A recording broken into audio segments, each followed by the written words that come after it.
Today we're going to explain the sales funnel, and we're going to be talking about how that can work for your YouTube channel. So, what's a sales funnel?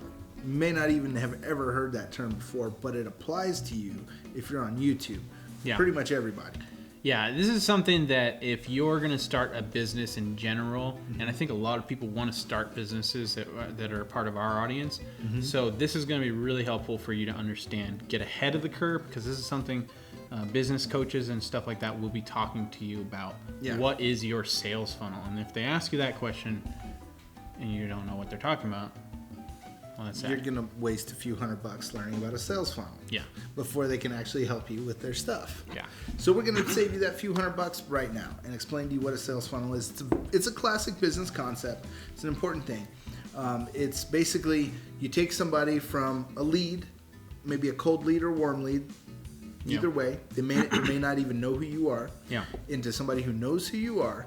Then you take them to somebody who is a prospect who, is interested in your service potentially, and then you take them to a customer at a basic level, at a small dollar amount or something like that, and then from there you grow your relationship and your trust with them to build the amount of business they do with you into a large amount. So you're kind of doing this, that's why they call it a sales funnel. More and more business as it goes up, more and more trust. So how does that apply to YouTube? That's what we're here to talk about today. Yeah. So YouTube is very much a part of the sales funnel type thing. It used to be very basically all on YouTube, where people see your video on YouTube, they might subscribe or get to know you and then go from there. But now, with the vast amount of social media type tools, your sales funnel really starts with your introduction, whether that's in real life and you're telling people, hey, I've got a YouTube channel, you should go check it out. Or if it's on Twitter and Facebook and Instagram and all these different places, you're trying to get them to your YouTube channel. That's your warm lead or cold lead. So they get to know you. Then you're offering them something. So they become potentially that what was Prospect. Prospect. Right. Jill's got all the vocabulary. So the prospect now is saying, well, do I actually really want to be a part of this YouTube experience that you're offering me? So they're watching your video and they may like it or whatever, but maybe it didn't hit them right, or maybe they didn't know that there was a subscription button, or they forgot to do the subscribing. So that's where you've got to make that basically that sale to get them to subscribe. And what it's called when people move from being one thing to being another, so maybe from a cold lead or a warm lead to a prospect, that's called a conversion. Yeah. That's the technical term for that. So getting people to subscribe, that's a conversion. You're looking for conversions. You're converting viewers to subscribers. Right. Now, that conversion might be the most important conversion you get on YouTube. For one reason, the more people that are subscribed to your YouTube channel, the more... what do you call that? Social proof. That's called social proof. Yeah, your proof. social proof. There's the word I'm looking for. Vocabulary guy. Yes, I just don't have any vocabulary today. Understand the concept. That's the most important thing. Yeah, there we go. Good for me. Anyway, your social proof is a big part of YouTube. That's why so many people, and it also feels good to have 1,000 subscribers or whatever. Yeah, it's not necessarily proof, though. So remember that. Just because you have 2,000 subscribers, but you only have 10 views, you really ought to rethink your YouTube game if that's the case. Exactly. Because people are converting over and then losing your trust because they're like, well, I don't really care about these videos after all. They're not as entertaining as I thought they would be. So I'm not going to watch them, or when I see them in my feed, I'm not going to necessarily click on them. Right, and that's called a metric. Your subscribers is one metric for your channel. Engagement would be another metric, and so on. Yeah. So make sure you're converting people that really like you. This is where your Twitter, you meet somebody on Twitter, make sure they're actually like somebody that cares. So I can meet somebody on Twitter and they could be like all about coaching or whatever. And my other channel, Danotix, isn't about coaching at all. And if I point them that way and they give me a subscribe because we've talked on Twitter, and then they subscribe to my Danotix channel, well, then they're never going to really actually watch any of my videos, because my videos on Danotix are just stupid. Yeah, so it's not related. They're entertainment. They may not be looking for entertainment. They're looking for professional connection. Yeah.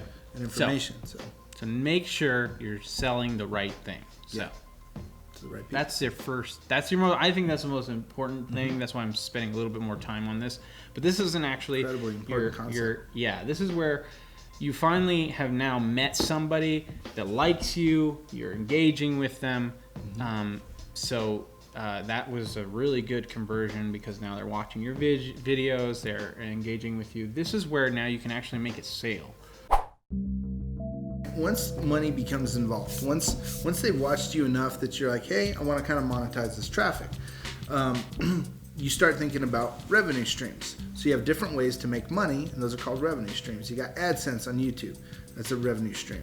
You've got, maybe we'll lump in there YouTube Red, because it kind of, okay, so that's one revenue stream.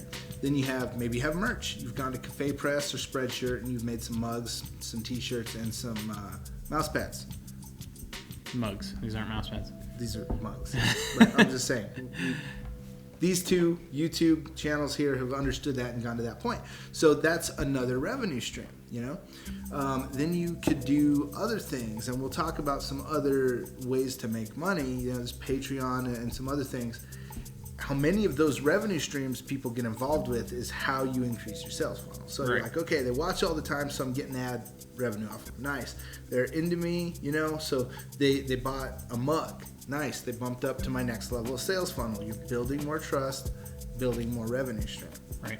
When people actually want to buy one of your products, I mean, buying one of your products is kind of a big deal. So that's a major conversion from I'm just watching you. It has no investment from me to now I'm actually putting an investment in this. Right. We're incredibly grateful to everybody who's bought our merch. Yeah, I mean, it's just really cool. It's proof to us that we are actually being a part of the community and engaging with people. And so I think that's also proof for you. If you come out with a product and certain people or some people buy that product, then it's proof, hey, you know, I'm actually delivering the value that I said I would. So you are the same way. You put a lot of time into your videos. Right. You're putting money into your cameras. I mean, I know a YouTuber just got a vlogging camera so he can do more with his channel. Nice. Hashtag Joshua George. Dude, I know. Good job, man. So cool. Love that channel. So people are putting a lot of money into their YouTube channels. They need our support. So once you have that proof, hey, you know, people are willing to buy my mug, maybe they'd be willing to do a Patreon. And I think you should totally do a Patreon.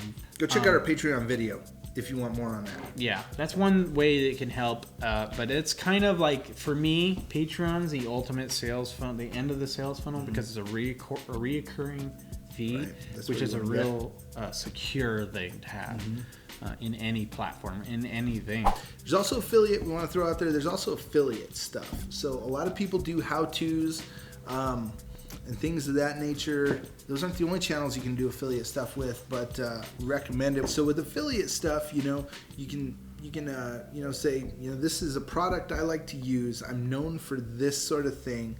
Or here's a how-to, here's how to accomplish something. This is a tool that you need, or a book or something that's going to help you.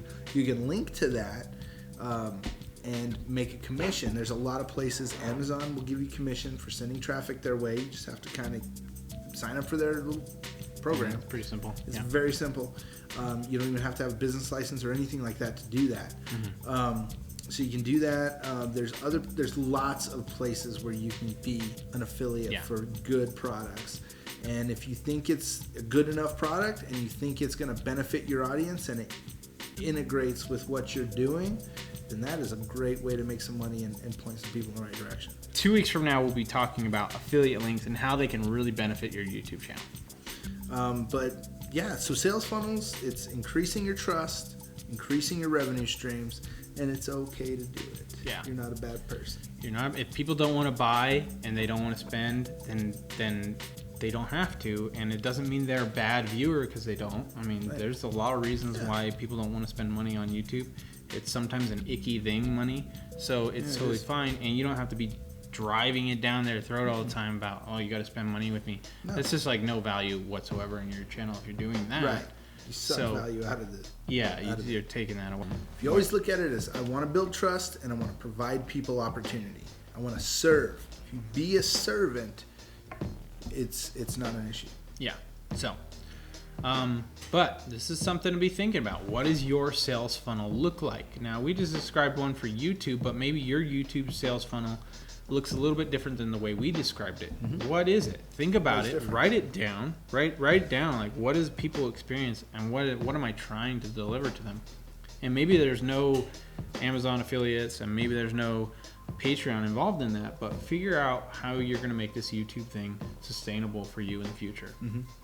What is that going to be? Commit it to paper. Yeah. It helps you figure it out anyway if you have it on paper. So, okay, guys. I hope this was jam-packed with value for you guys. Speaking of value, we're hoping these videos are value-packed. And if you have questions and ideas or things that you're not really sure if that's okay for YouTube or whatever it is that you're thinking, leave us a comment. If you have a question that you want to, send us a video thing, we might include that in our YouTube thing. We have an answer to it. We'll include your video as we answer it. So yeah, we'd love to answer any questions like that. So absolutely, send those our way. And if you want to support Indie Intellect, we have Patreon. Yep. Okay, guys. Again, like we said, 2 weeks from now we'll be talking about affiliates, but next week we're going to be talking about some changes that Facebook's doing, and they're kind of crazy. And they affect you. And they video affect you changes. negatively. Or No, just kidding. Yeah, possibly. It might burn your house down. They will come for you and take all your videos.